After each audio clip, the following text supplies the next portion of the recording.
Hello, I'm Rohit Mapakshi. Today I'm presenting the topic a comparison between OpenCL and CUDA. Have you ever wondered why we need a separate GPU at all? Why haven't we seen something like a dual CPU board where you can tell your computer to use one CPU for CPU things and then the other CPU can be just for graphics? It's a great question. On the surface, CPU and GPUs appear to be very similar. They both are silicon-based microprocessors mounted to a PCB with heat sinks attached to them. But when you look at their microarchitecture, they have some fundamental differences that make them suited for different roles inside your PC. Think of it like this. Many people go around carrying Swiss Army knives everywhere. They do so because they're very useful multipurpose tools. They can cut things, they can open wine bottles, and etc. But you probably don't want a surgeon to flick open a Swiss Army knife and go to an operation. Instead, he or she will use a surgical knife or even a laser cutter. They can't do all the things a Swiss Army knife can, but there are specialized devices that can do one thing very well. Similarly, your computer's main CPU is good at doing a lot of different things quickly. Modern PCs are very general purpose machines that can do, spreadsheets, make Skype calls, listen to music, edit audio and video, and the list goes on. Because of this, the CPU needs to be able to handle lots of random and diverse instructions efficiently so that you can multitask. GPUs, however, are really only there for one purpose of doing similar calculations at the same time in parallel.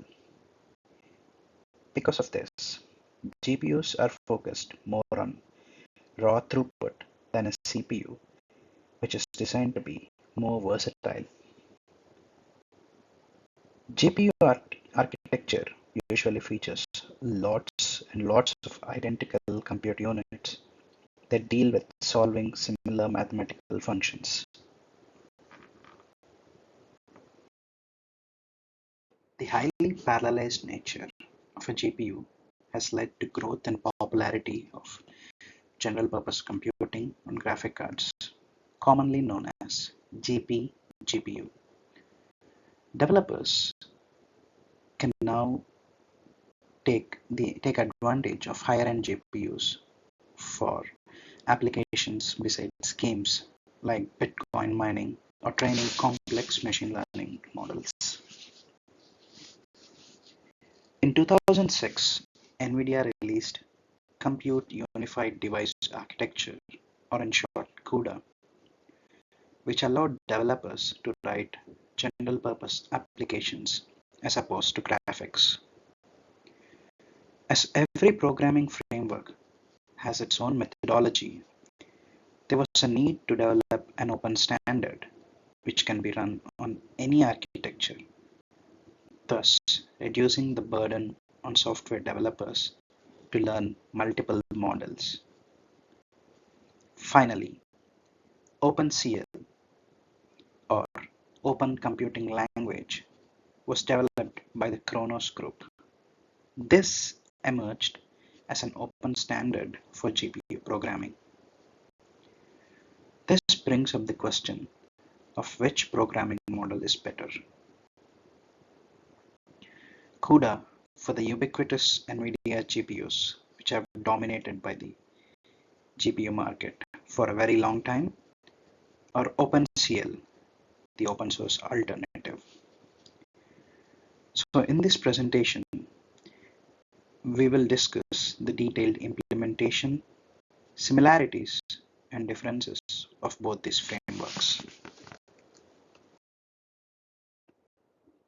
So in this presentation, we are going to look at the OpenCL framework and the CUDA framework in terms of platform model, execution model, synchronization, memory model, and programming model.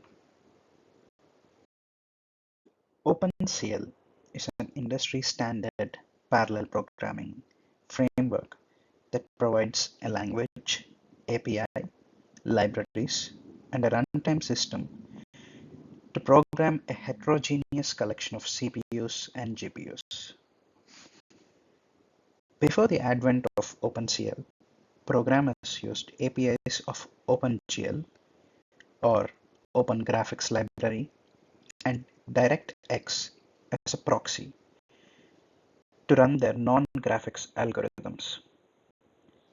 In addition to programming framework, OpenCL also provides a low-level hardware abstraction. The following are the four models that describe the core ideas of OpenCL: platform model, execution model, memory model, and programming model. The platform model is a hardware-level abstraction of OpenCL architecture. The model consists of multiple OpenCL devices connected to a host. There are one or more compute units on each OpenCL device, and each compute unit is further divided into multiple processing elements. An OpenCL application has two major components: host code, which runs on the host processor, and the kernel code, which runs on the devices. The OpenCL devices execute the kernel code, which is passed by the host code as commands to OpenCL devices. The control flow of the code is said to be converged when all parallel processing elements run the same instructions in the same sequence. The control flow is said to be diverged when the instructions vary from processing element to processing element. Even though most of the kernel code starts with a converged control flow, it can diverge into multiple flows due to branching statements. The OpenCL device provides considerable flexibility in how these computations are mapped onto device processing elements. The execution model can be explained in terms of host program that runs on the host and kernels that run on the OpenCL devices. The kernels are where the program logic occurs. These are executed through work groups, which is a collection of work items. The host manages the environment in which the kernel executes. The following are the resources that are to be defined in an environment. Devices. These are the devices that uses the OpenCL platform. Kernel object, the function definition with appropriate method signature. The program objects, which is the source code for the program that implements kernels. And the memory objects. These are memory instances that the kernels operate on.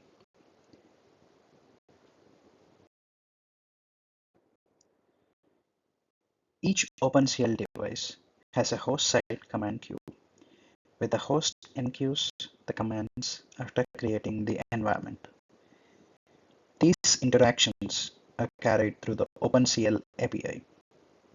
There are three types of commands. The kernel enqueue command. This command enqueues the kernel onto the device. And we have memory commands, which is used for data transfer between various resources, and synchronization command. These are explicit sync commands to determine the order of the commands.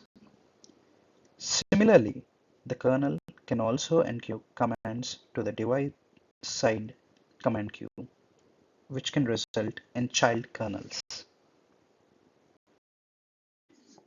The following are the 6 execution states and transitions between each command. First, queued. Until a command is flushed, it remains in the queue. Submitted. Command is submitted for execution and is flushed from the queue. Ready. After the prerequisites for the command are loaded, it is placed in the device work pool. Running. Command starts execution. Ended. Command finishes execution. The global memory is notified. Complete. The kernel and the child kernel have completed execution and the event objects are updated. Okay, now we will look at how these different commands are synchronized. So we are going to discuss something called command synchronization. Command synchronization is the constraints on order of execution of commands. Synchronization points are used to synchronize the host side and device side command queues. There are different types of synchronization points. First, launching a command. A new kernel instance may be added to the device only when all the prerequisites of the current kernel are completed and the corresponding event objects are set to CL complete. Second, ending a command. The final command of the parent is a synchronization point, and all the child kernels wait till the execution reaches this point. Third, completion of a command. When all the work groups and child kernels associated with the kernel are complete, the kernel is complete. Blocking commands. The blocking API allows commands to define a sync point. Command queue barrier. The command queue barrier ensures that all the prior commands have completed execution. And we have CL finish.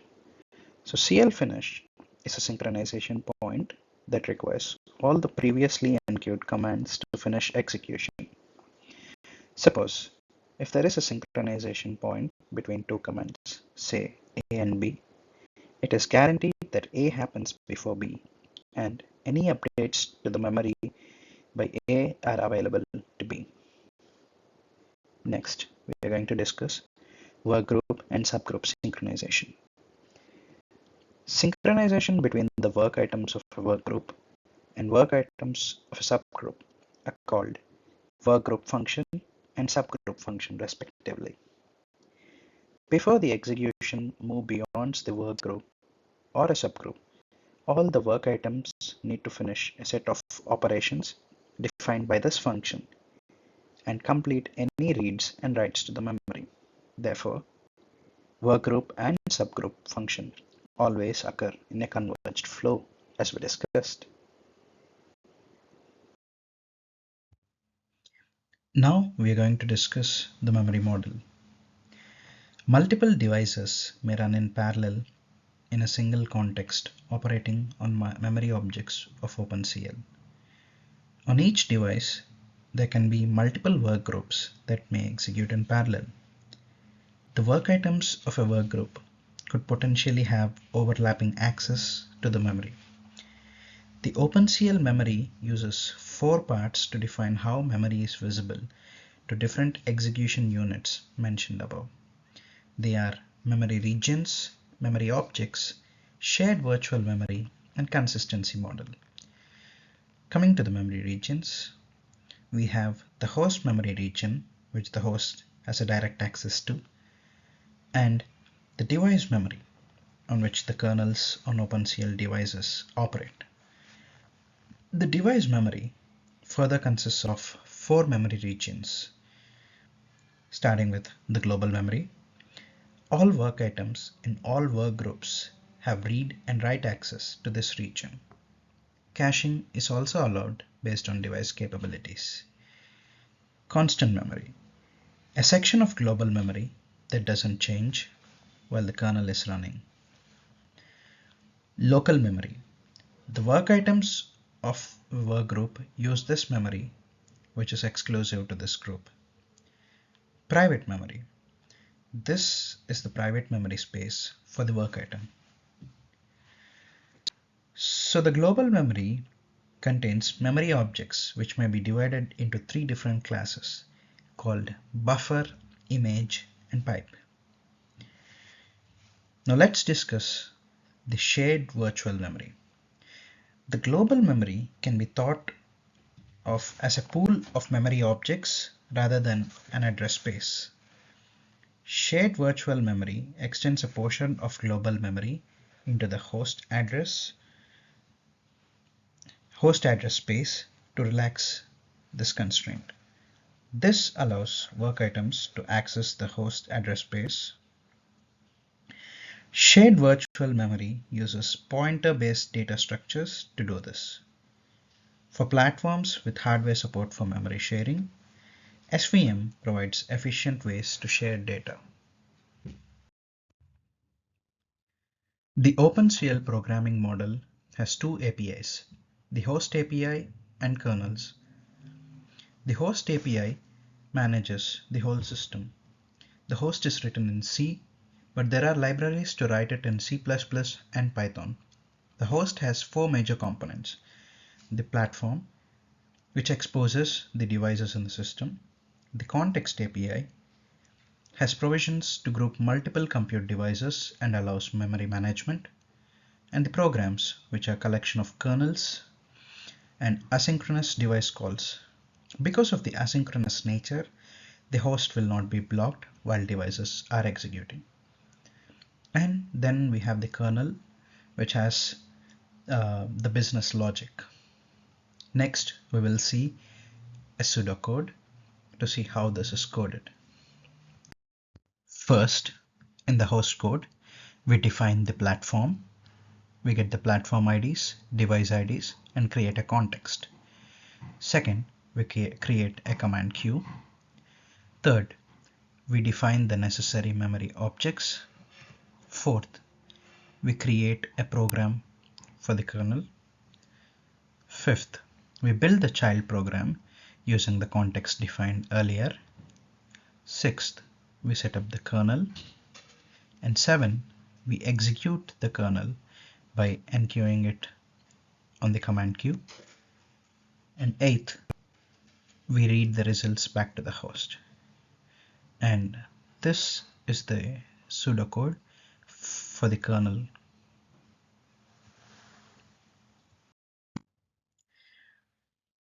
Now we look at the CUDA hardware architecture. The system has a CPU host and GPU devices. The host doesn't implement any parallelism. It is only the device code where there's a high amount of parallelism. A CUDA compatible GPU has an array of streaming processors. Depending on the generation of CPU, several streaming processors can together form a streaming multiprocessor. The streaming multiprocessor are capable of a high degree of threading. A GPU can execute one or more kernel grids at a time. So each streaming multiprocessor can execute one or more thread blocks. The streaming multiprocessor, or the SM, executes warps. A warp is a set of 32 threads. Warps help in improving the performance as they execute the same code and access memory in nearby addresses. Next, we look at the software architecture. The CUDA software architecture has three basic parts: threads, thread blocks, and grids. The threads are organized into thread blocks and grids of thread blocks. Grid. Grid is a collection of thread blocks that run the same kernel. The thread blocks read and write operations from the global memory and use it for synchronization between dependent kernel calls. Within a thread block, A shared memory space is used for inter-thread communication for data and control sharing in parallel algorithms. Additionally, each thread has a local memory space which is used to hold its resources. During kernel-wide global synchronization, the grid writes its results to the global memory space. Grids are local to GPUs and are not shared between GPUs. Next, we look at the thread block. Each thread block contains a number of threads operating concurrently using a shared memory and barrier synchronization that we discussed earlier. Just like grids, thread blocks are local to the processor. And we have the thread. Unlike grids and blocks, threads can run on individual cores as well as between cores. Threads have a local register memory.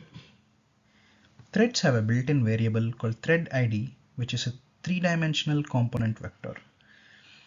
Threads can be accessed up to using a three-dimensional index, which includes the thread ID, the block ID, and the grid ID.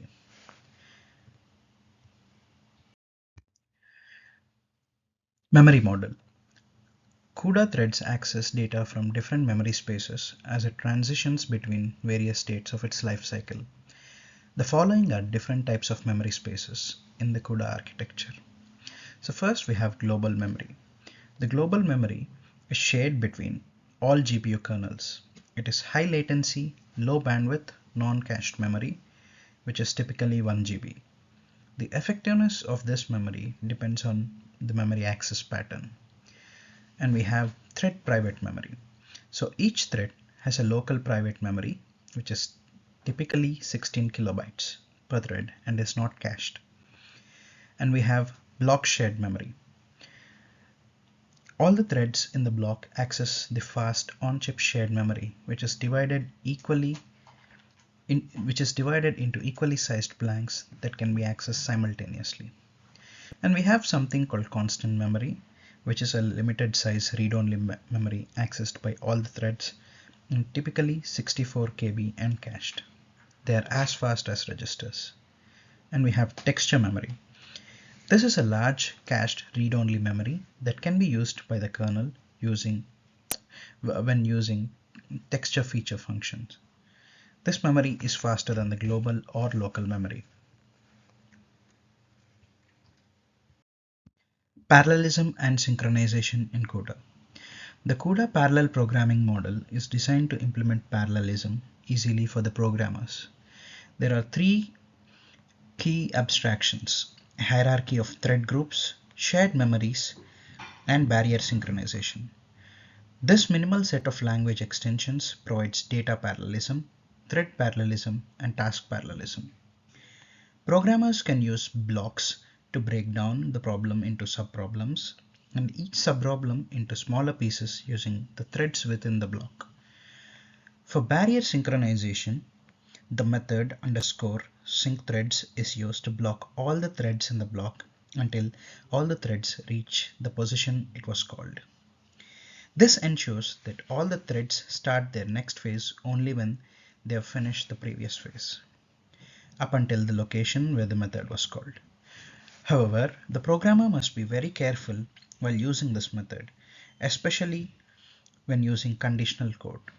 If used incorrectly, the threads may block indefinitely and cause a deadlock. The programming model is also very similar to OpenCL programming model. So it involves both CPU and GPU. The host code belongs to the CPU and is written in C. The host manages the memory, devices, and kernel programs. The kernel or the device code run in parallel on the GPU. The device uses CUDA keywords to label parallel functions and their associated data structures. Here, we declare and allocate the host and device memory, initialize the host data, transfer the data from host to the device, execute one or more kernels, and transfer the results from the device back to the host, and we perform some cleanup actions. The kernel code, as usual, contains the business logic.